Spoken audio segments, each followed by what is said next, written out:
Assalamualaikum warahmatullahi wabarakatuh dan selamat pagi. Alhamdulillah anak-anakku yang Bapak banggakan, pagi hari ini Senin 2 November 2020 kita kembali bersama dalam kegiatan pembelajaran daring untuk pertemuan yang ke-10 untuk PPKN.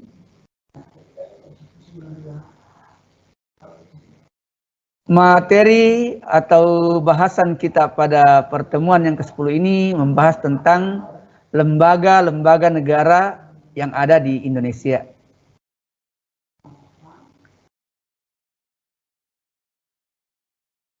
Jadi sekali lagi kita akan membahas nanti banyak hal tentang mulai dari pengertian, tugas, fungsi dan kewenangan dari lembaga-lembaga negara tersebut sesuai dengan Undang-Undang Dasar 1945. Adapun tujuan pembelajaran kita pada pagi hari ini adalah diharapkan anak-anakku semuanya bisa mengenal, bisa mengetahui lembaga-lembaga negara Indonesia, paham tentang fungsi lembaga-lembaga negara tersebut, paham tentang kewenangan dari lembaga-lembaga negara yang ada di Indonesia, juga memahami prinsip-prinsip dari lembaga-lembaga negara yang ada di Indonesia. Namun sebelum kita lanjut, mari sejenak kita berdoa, memohon kepada Sang Pencipta agar senantiasa kita dimudahkan, ya, agar senantiasa kita diringankan segala urusan-urusan kita. Untuk anak-anakku yang non-muslim, silahkan berdoa menurut agama dan keyakinannya masing-masing. Sedangkan yang beragama Islam, mohon izin Bapak pandu. Bismillahirrahmanirrahim. Raditu billahi rabba wa bil islami dina wa bi Muhammadin nabiyya wa rasula. Rabbi zidni ilma warzuqni fahma. Amin. Baik, jadi anak-anakku semuanya, mengawali kegiatan itu selalu dengan doa untuk meluruskan niat kita, memastikan bahwa apa yang akan kita kerjakan itu adalah kebaikan dan kebenaran. Manusia tidak boleh lalai dari doa karena itu akan menunjukkan keangkuhan dan kesombongannya sebagai makhluk di muka bumi. Kita berdoa memohon banyak hal, memohon kesehatan, kekuatan, keimanan, kemudahan, rezeki-rezeki, serta memohon agar apa yang menjadi cita-cita anak-anakku dalam menuntut pendidikan ini bisa terkabul semuanya. Baik, kita akan lanjut. Di awal kita membahas tentang kedaulatan, pernah ada pertanyaan yang Bapak sampaikan. Bagaimana keterkaitan antara kedaulatan dengan lembaga negara? Atau bagaimana pelaksanaan demokrasi oleh lembaga-lembaga negara ini? Adakah keterkaitan antara kedaulatan rakyat dan kehadiran lembaga-lembaga negara? Kemudian, lembaga-lembaga negara apa saja yang ada di negara ini menurut Undang-Undang Dasar Negara Republik Indonesia tahun 1945? Apa saja fungsinya? Apa perannya? Apa kewenangannya? Prinsip-prinsipnya? Ya, termasuk memahami sendiri apa pengertian dari lembaga negara itu. Jadi mengenai tugas, kewenangan, fungsi, itu setiap lembaga negara sudah diatur fungsi dan kewenangannya dalam Undang-Undang Dasar 1945. Ini tidak perlu dihafalkan, tapi harus dipahami. Ya, dipahami bukan berarti dihafalkan.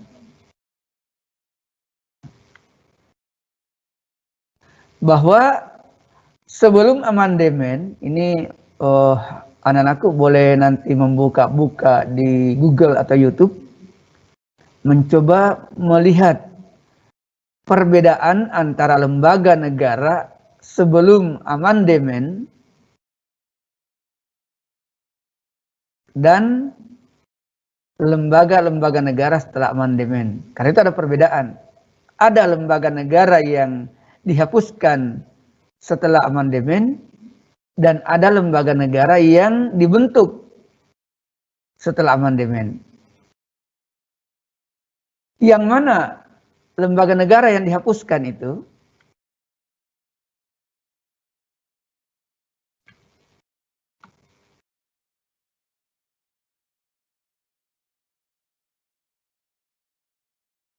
ini di layar anak bisa melihat lembaga negara hasil amandemen.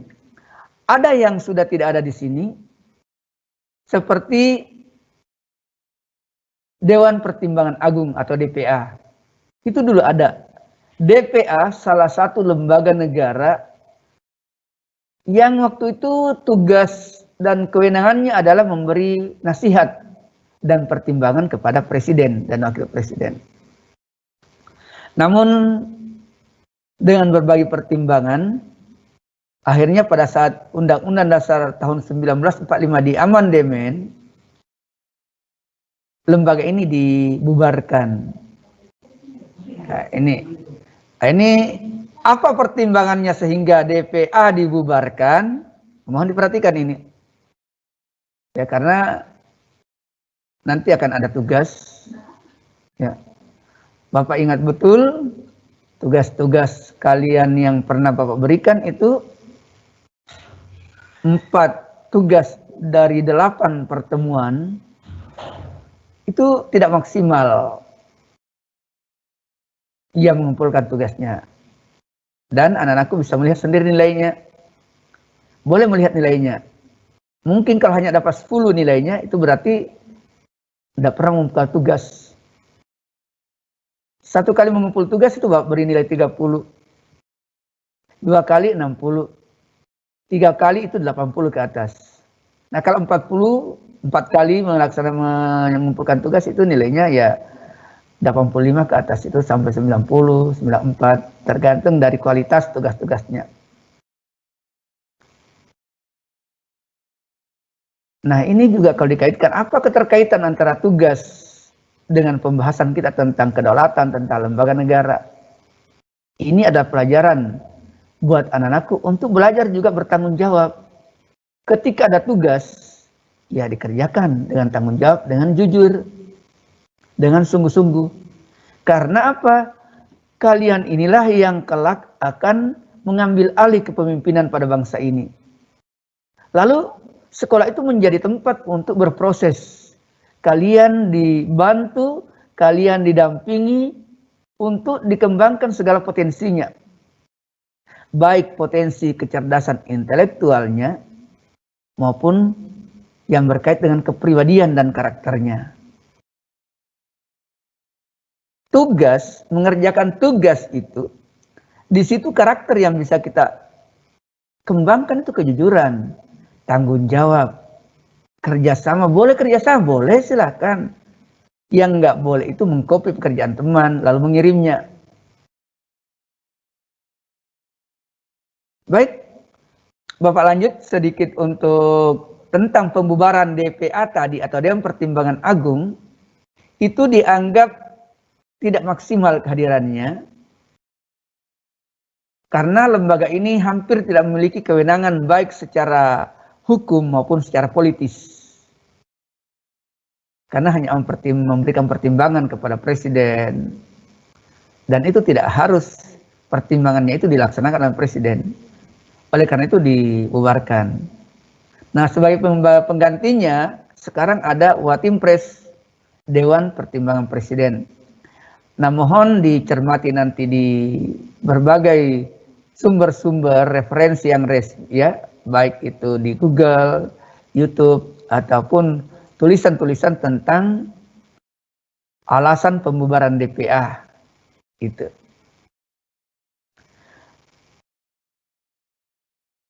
Kemudian juga ini ada perubahan.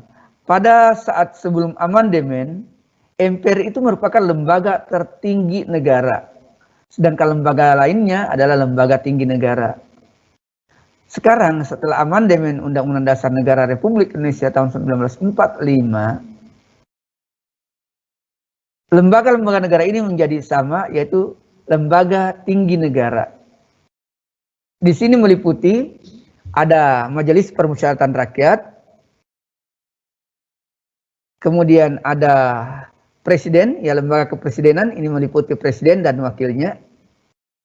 Ada Dewan Perwakilan Rakyat atau DPR, ada Dewan Perwakilan Daerah atau DPD,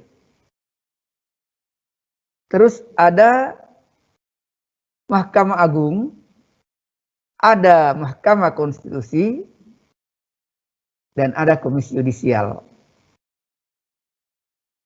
Seperti apa tugas, seperti apa fungsi dan kewenangan masing-masing lembaga negara ini, itu insya Allah secara rinci nanti akan kita bicarakan atau kita bahas bersama pada pertemuan berikutnya.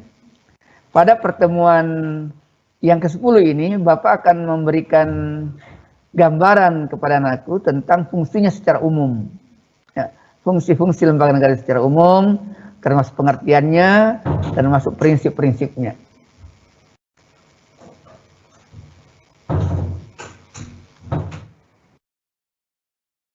Di layar atau di tayangan yang anak-anakku saksikan, itu lembaga-lembaga negara tadi, ya, menurut Undang-Undang Dasar Negara Republik Indonesia tahun 1945, ada MPR, ya ini Majelis Permusyawaratan Rakyat, ada DPR, Dewan Perwakilan Rakyat, ada Dewan Perwakilan Daerah, lalu ada Presiden, ini nanti beserta menteri-menterinya ya. Ada BPK yang secara umum akan memeriksa penggunaan dan pertanggungjawaban keuangan negara. Lalu ini ada yang yudikatif, ya. Ada MA, MK, dan KY. Bahwa kita anak-anak harus pahami bahwa Indonesia itu salah satu negara yang termasuk mengadopsi, ya, meniru dari ajaran Trias Politika dari Montesquieu. Trias Politika dari Montesquieu itu bahwa dalam sebuah negara itu ada 3 lembaga yang memiliki tugas, fungsi dan kewenangan, ya, lembaga yang terpisah, ya. Kalau menurut Montesquieu, ada lembaga legislatif, ada lembaga eksekutif, ada lembaga yudikatif. Itu menurut Montesquieu. Lalu di Indonesia seperti apa di Indonesia? Bagaimana dengan keberadaan lembaga-lembaga negara Indonesia, peran dan fungsinya serta pentingnya. Bahwa semua negara yang menggunakan sistem pemerintahan, yang punya pemerintahannya yang terstruktur, itu pasti memiliki lembaga negara, walaupun dengan sistem yang berbeda-beda. Ya, saya beri contoh di Indonesia ya. Tadi lembaga negaranya itu ada banyak ya. Yang Bapak sampaikan tadi itu mulai dari MPR, Presiden, DPR, DPD, BPK, MA, MK, dan KY. Dan kita menganut sistem pemerintahan, yaitu sistem pemerintahan presidensial. Sistem pemerintahan di mana presiden itu dalam melaksanakan tugasnya, ini tolong dipahami tentang presidensial ini. Di mana presiden dalam melaksanakan tugasnya itu dibantu oleh menteri-menteri. Lalu menteri-menteri ini siapa yang mengangkat dan memberhentikannya? Nah, itu juga menteri-menteri ini sebagai pembantu presiden, maka menteri-menteri ini diangkat juga dan diberhentikan oleh presiden. Sebagai bagian dari warga negara, anak-anakku penting untuk mengetahui tentang lembaga-lembaga negara apa saja yang ada di Indonesia. Ya. Karena apa? Anak-anakku ini diharapkan nanti ke depannya bisa membawa perubahan yang baik, perubahan yang lebih baik untuk NKRI ini. Jadi ke depan seperti apa lembaga-lembaga negara ini, itu diharapkan kalian sebagai harapan bangsa, tunas-tunas dan generasi muda, diharapkan bisa menggantikan posisi pemerintahan nantinya. Untuk itu, sebagai dasar-dasar, ya di SMP diajarkan ini tentang pengertian lembaga negara, tujuan lembaga negara, fungsi lembaga negara sesuai dengan sistem dan ketentuan yang ada dalam Undang-Undang 45. Sekali lagi ini tidak untuk dihafal, tapi untuk dipahami. Ya pengantar karena anak-anakku kalau di SMA nanti dan kuliah itu tetap akan mendapatkan materi ini. Lalu apa lembaga negara itu? Apa sih yang dimaksud dengan lembaga negara? Ada banyak definisi ya pengertian tentang lembaga negara ini. Salah satu diantaranya, jadi lembaga negara ini kadang disebut juga civilized organization, ya.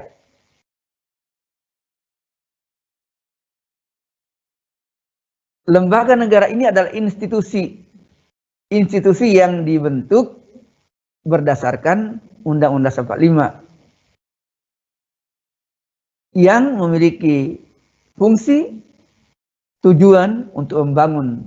Dia menjadi tiang, menjadi fondasi untuk pelaksanaan kegiatan kenegaraan.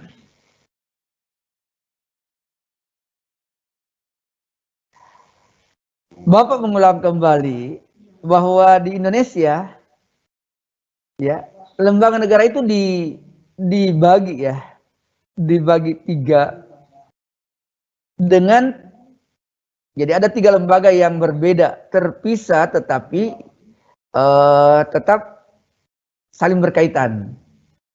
Jadi lembaga negara ini tidak terpisah sama sekali, tetap saling berkaitan dan bekerja sama. Ketiga lembaga negara itu adalah lembaga legislatif. Dalam hal ini yang dimaksud dengan legislatif adalah DPR.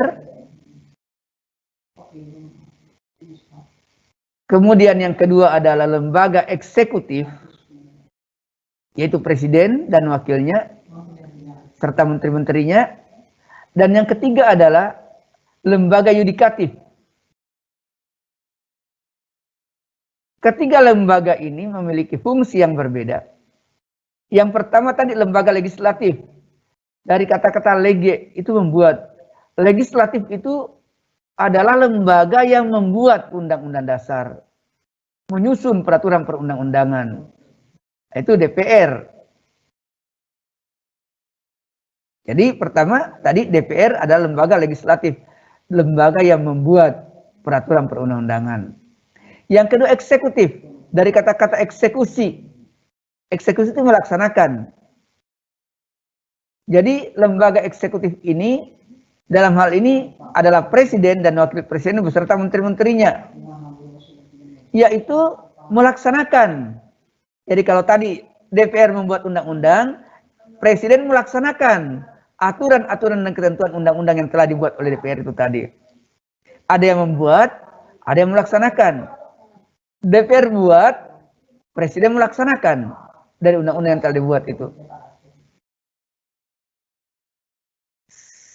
Semisal DPR membuat undang-undang tentang lalu lintas. Nah, ini yang buat DPR. Bagaimana pelaksanaannya? Pelaksanaannya pemerintah. Mulai dari presiden, wakilnya, menteri-menterinya, sampai ke paling bawah ke aparat-aparat di daerah. Lalu lembaga yang ketiga, yudikatif, ya. Lembaga yudikatif ini ada lembaga yang mengadili. Ya. Jadi tadi legislatif buat, eksekutif melaksanakan, yudikatif mengawasi, mengadili. Jika dalam pelaksanaan undang-undang itu terjadi penyimpangan, terjadi penyalahgunaan,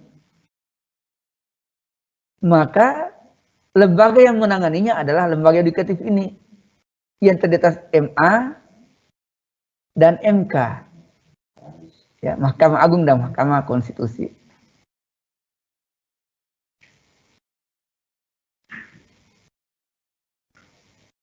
Nah, ini Bapak mengingatkan kembali lembaga baru di Indonesia yang hasil amandemen itu ya adalah Mahkamah Konstitusi atau MK dengan beberapa tugas-tugasnya.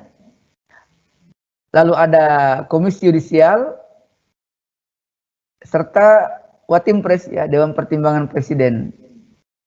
Inilah tadi yang Bapak katakan, DPA itu digantikan, Dewan Pertimbangan Agung digantikan oleh Watim Pres, Dewan Pertimbangan Presiden, yang bertugas untuk memberikan nasihat dan pertimbangan para presiden. Lalu apa sih tugas daripada lembaga-lembaga negara ini? Secara terinci, tugas-tugas lembaga negara ini ada dalam Undang-Undang Dasar 1945. Ini dalam undang-undang hasil amandemen, di sini akan jelas semuanya. Nanti itu akan insya Allah Bapak jelaskan pada pertemuan berikutnya. Namun secara umum, tugas lembaga negara di Indonesia ini, baik itu lembaga legislatif, lembaga eksekutif, maupun lembaga yudikatif, bertugas untuk menciptakan suasana yang kondusif, menciptakan kondisi yang aman, menciptakan suasana yang harmoni bagi warga negara Indonesia. Itu tugas umumnya itu. Jadi bagaimana lembaga negara ini memastikan bahwa rakyat itu aman, rakyat itu harmoni, rakyat itu dalam kondisi yang kondusif. Kondusif artinya rakyat bisa melaksanakan aktivitasnya sehari-hari tanpa merasa ada gangguan, ada ancaman, ada hambatan, ada tantangan. Nah, lembaga negara ini juga dapat membantu negara, misalnya memberantas korupsi, kolusi maupun nepotisme. Jadi lembaga negara ini memastikan bahwa pemerintah dalam menjalankan tugasnya sudah sesuai dengan rel, sudah sesuai dengan aturan. Dan juga lembaga negara ini hadir untuk membatasi kekuasaan negara supaya tidak sewenang-wenang. Oleh karena itu, tugas dan kewenangan dari masing-masing lembaga negara ini diatur dalam Undang-Undang Dasar tahun 1945.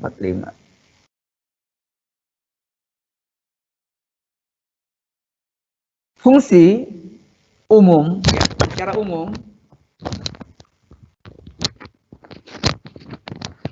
secara umum, lembaga negara ini berfungsi untuk membantu pemerintah mewujudkan tujuan nasional.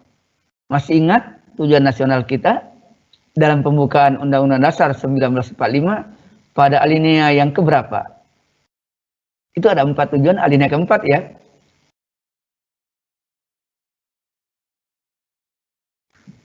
Ada 4 tujuan negara itu.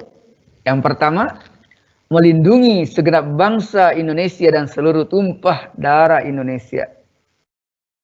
Memajukan kesejahteraan umum. Mencerdaskan kehidupan bangsa. Dan ikut melaksanakan ketertiban dunia. Nah, lembaga negara ini berfungsi untuk membantu pemerintah mewujudkan tujuan-tujuan tadi itu. Mewujudkan janji-janji negara tadi.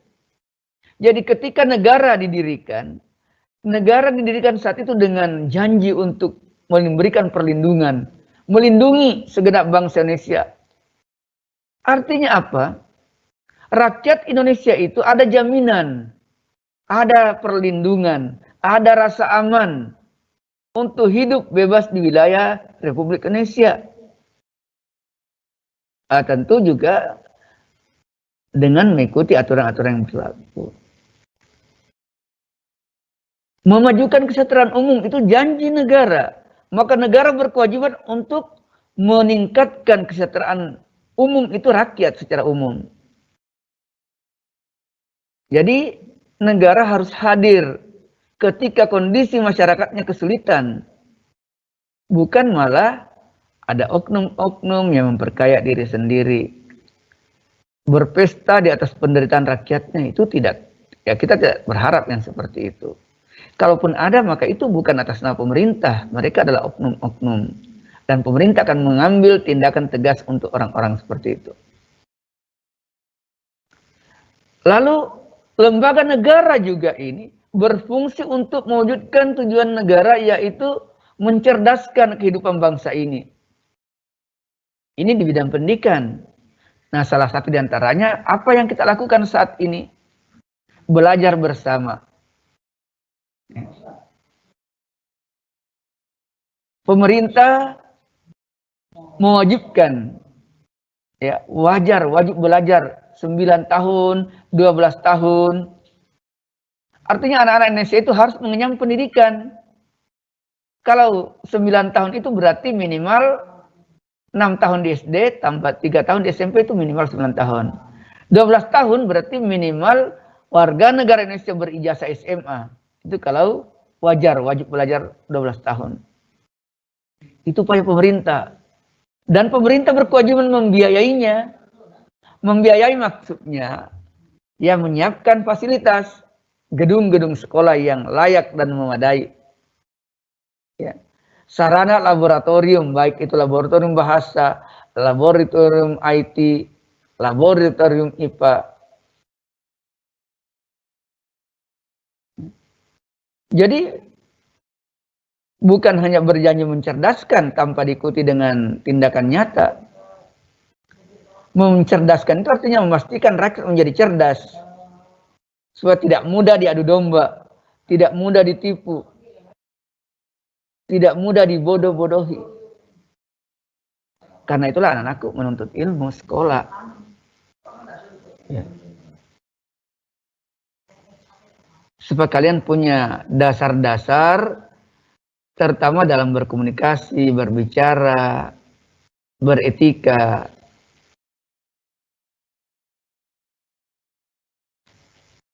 Apalagi sumbangsi pemerintah dalam upaya mencerdaskan bangsa ini, selain mendirikan lembaga-lembaga, ya sekolah-sekolah, ya anak-anakku itu mendapat bantuan, namanya dana BOS, bantuan operasional sekolah. Itu nggak sedikit ya, kurang lebih 1 juta per tahun per anak. Jadi kalian memang tidak bayar uang sekolah, tapi negara membayarkan supaya anak-anakku bisa sekolah semuanya. Uang-uang itulah yang digunakan untuk ya perbaikan gedung, penataan gedung, lingkungan, termasuk membayar pegawai-pegawai dan guru yang masih berstatus honorer. Apalagi yang dilakukan pemerintah di bidang pendidikan, ya memberikan beasiswa. Baik itu beasiswa untuk masyarakat, ya untuk anak-anak yang mampu secara ekonomi tetapi cerdas, maupun beasiswa untuk anak-anak yang kurang mampu. Pertukaran pelajar, itu juga dilakukan pemerintah. Lomba-lomba olimpiade dibiayai dan didanai oleh pemerintah. Ajang-ajang seperti itu untuk bagaimana mempertemukan anak-anak dari berbagai daerah untuk berkompetisi secara jujur, objektif dan bertanggung jawab, mengangkat dan mengharumkan nama daerahnya masing-masing, sekaligus untuk meningkatkan mutu dan kualitas pendidikan kita. Pendidikan ini menjadi sangat penting. Nah, ini anakku sangat mudah melihat itu, karena pendidikan itu mengarahkan orang menjadi beradab. Kalau pendidikan diabaikan, maka peradaban suatu bangsa pun akan terabaikan. Jadi semakin bagus penanganan pendidikan sebuah negara, maka bangsa itu pun semakin beradab. Atau peradaban suatu bangsa dan negara dapat dilihat dari pendidikannya. Kalau pendidikannya luas, terbentang luas, memfasilitasi warganya, sehingga semua bisa mengenyam pendidikan, maka itu akan juga membawa konsekuensi yang baik pada warga negaranya.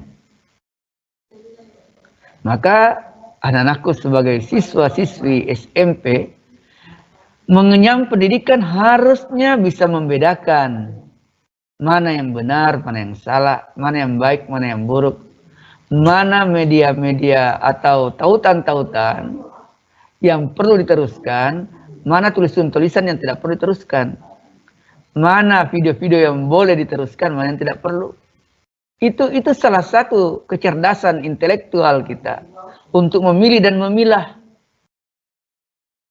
Jadi kalau ada anak yang ngirim-ngirim sembarang, konten-konten yang tidak benar, itu menunjukkan juga ketumpulan cara berpikirnya. Tidak menunjukkan bahwa dia seorang anak yang terdidik. Jadi mestinya semakin tinggi pendidikan seseorang, maka dia semakin menunjukkan ketenangannya, menunjukkan kebijakannya dalam pengambilan keputusan. Minimal kalau mengambil keputusan, keputusan itu tidak merugikan orang lain atau tidak merugikan dirinya sendiri. Ini tadi masih fungsi lembaga negara membantu di bidang upaya mencerdaskan kehidupan bangsa. Ya. Lembaga negara juga memastikan bahwa bangsa Indonesia ikut ambil bagian dalam upaya menjaga ketertiban dunia atau stabilitas keamanan dunia. Ada nggak peran Indonesia di situ? Apa bukti bahwa Indonesia ikut menjaga perdamaian dunia? Banyak. Salah satu diantaranya adalah pengiriman pasukan Garuda dengan nama Sandi Garuda ke berbagai negara yang pernah dilanda konflik.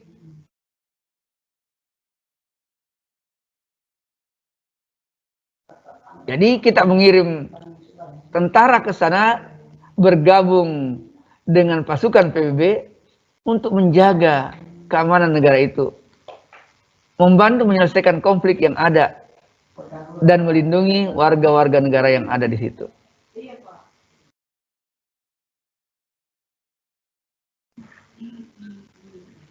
Selanjutnya, apalagi bukti yang lain?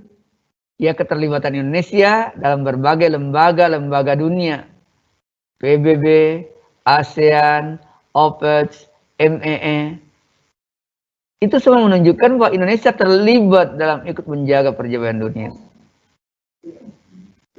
Nah, ini karena kita harus paham bahwa tidak ada negara yang mampu memenuhi semua kebutuhan warga negaranya tanpa kerjasama dengan negara lain. Lalu tugas-tugas dari lembaga negara ini tadi itu wajib dilaksanakan. Jadi ketika lembaga negara itu hadir dan dibentuk dengan segala kewenangannya, maka lembaga negara yang tersebut itu wajib melaksanakan tugas dengan bertanggung jawab. Betul-betul mengabdi untuk membangun NKRI ini menjadi negara yang maju.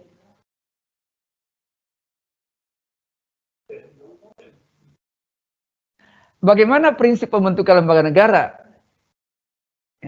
Bahwa lembaga negara ini dibentuk salah satu diantaranya prinsipnya untuk membatasi, ya, membatasi penguasa, membatasi lembaga-lembaga yang ada ini agar bekerja sesuai dengan kewenangannya masing-masing, sehingga hak-hak dasar warga negara terpenuhi dan terjamin.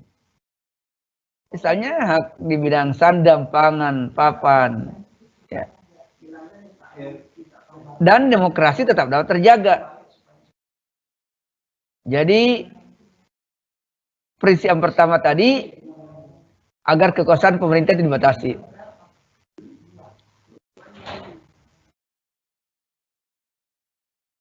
Yang kedua, bahwa prinsip pembentukan lembaga negara ini terintegrasi. Terintegrasi itu menjadi satu bagian yang tidak terpisahkan. Tadi dengan tugas-tugas yang berbeda. Jadi walaupun lembaga-lembaga negaranya berbeda, ada MPR, DPR, BPK, MA, KY, Presiden, itu bukan berarti mereka terpisah. Mereka tetap terintegrasi menjadi satu kesatuan untuk memperkuat bangsa ini. Sehingga menjadi bangsa yang sederajat, sejajar, setara dengan bangsa-bangsa lain di dunia yang telah merdeka.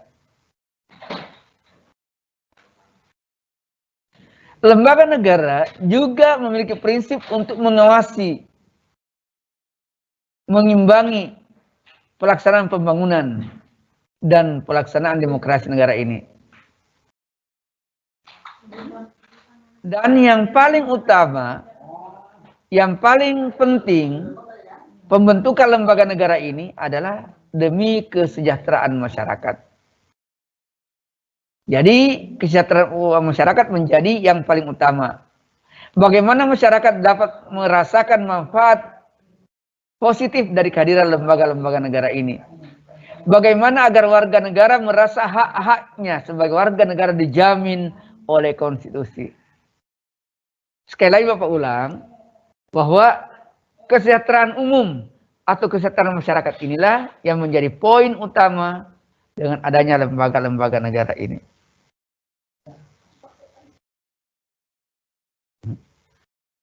Ini mungkin yang bisa Bapak sampaikan pada pertemuan ini. Untuk pertemuan kedepannya nanti kita akan tanya jawabnya nanti ya pada pertemuan berikutnya, karena nanti akan Bapak ulas satu persatu mengenai fungsi dan kewenangan masing-masing lembaga negara itu. Bapak akan mulai dari misalnya DPR, MPR, Presiden, sampai terakhir nanti KY. Nah untuk itu anak-anak semuanya, silahkan kalau punya buku Undang-Undang Dasar 45, ya seperti yang Bapak pegang ini, ya itu, atau kalau enggak belilah, ini buku kecil murah-murah aja ini, yang sudah ada hasil amandemen sampai amandemen keempat. Ya. Ini sedikit Bapak lupa mengingatkan bahwa Undang-Undang Dasar kita itu mengalami amandemen 4 kali. Mulai amandemen pertama itu pada tahun 1999, amandemen kedua pada tahun 2000, amandemen ketiga 2001, dan amandemen keempat 2002. Itu tidak usah dihafal ya. Diingat-ingat aja deh, karena ini 4 ingat aja nih, mulainya 99 berakhir 2002. Mohon dibaca-baca sudah nanti untuk pertemuan berikutnya mengenai tugas dan fungsi lembaga-lembaga negara. Di berbagai referensi juga yang Bapak sudah buka di YouTube, di Google itu ada semua. Silakan supaya ada penambahan wawasan buat anak-anakku sebelum kita membahas nanti. Bapak berharap kepada semuanya meneruskan dan juga tadi menyampaikan apa yang telah disampaikan Pak Darkasi sebelumnya. Mohon kesadarannya. Belajar secara daring ini perlu kesadaran. Perlu merubah mindset kalian untuk tidak bermain-main. Sudah di rumah, enggak mengerjakan tugas, enggak ikut pembelajaran. Sementara pemerintah wanti-wanti mengingatkan agar setiap lembaga pendidikan berusaha dalam kondisi yang sulit ini, dalam kondisi yang tidak nyaman ini, untuk kita tetap nyaman. Jadi bagaimana kita nyaman dalam ketidaknyamanan ini? Belajar dalam ketidakpastian. Tidak apa. Jadi atur waktunya dengan baik, kapan mau belajar, kapan istirahat, kapan main. Tugas-tugas, ini Bapak tidak beri tugas hari ini. Ya. Bapak ingin nanti ada tugas dalam bentuk ulangan harian sekalian. Saya Bapak ulangi bahwa tugas kalian 4 kali itu di pertemuan pertama sampai 8 sudah Bapak terima semua dengan nama-namanya, bahkan dengan urutannya. Siapa yang pertama mengumpulkan tugas di setiap kelas itu terlihat dengan jelas. tugas-tugasnya. Jadi Bapak mohon hindari kecurangan, seperti yang Bapak temukan, tugas mapel pelajar lain dikirim ke Bapak.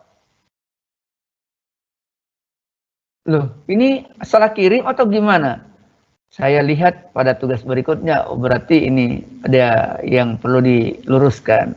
Nggak usah nak ya, hal-hal seperti itu. Itu tidak baik. Kemudian Bapak mengingatkan kembali untuk sesuai dengan pesan dari pemerintah, himbauan untuk anak-anakku tetap menjaga diri semuanya, tetap menghindari kerumunan orang banyak, tidak keluar-keluar jika tidak perlu, memakai masker dengan baik dan benar, kemudian selalu mencuci tangan dengan air mengalir atau dengan antiseptik, apa saja. Semoga segala aktivitas kita hari ini bernilai ibadah di sisinya. Semoga anak-anakku senantiasa tetap terjaga, diberi kesehatan, dimudahkan dan diringankan dalam segala urusan. Sehingga apa yang menjadi cita-cita kalian, apa yang menjadi harapan-harapan kalian, apa yang menjadi mimpi-mimpi kalian, apa yang menjadi angan-angan kalian dapat terwujud. Semoga orang tua kalian senantiasa dirukunkan, dilimpahi rezeki yang halal dan berkah. Billahi taufiq wal hidayah. Assalamualaikum warahmatullahi wabarakatuh dan selamat pagi.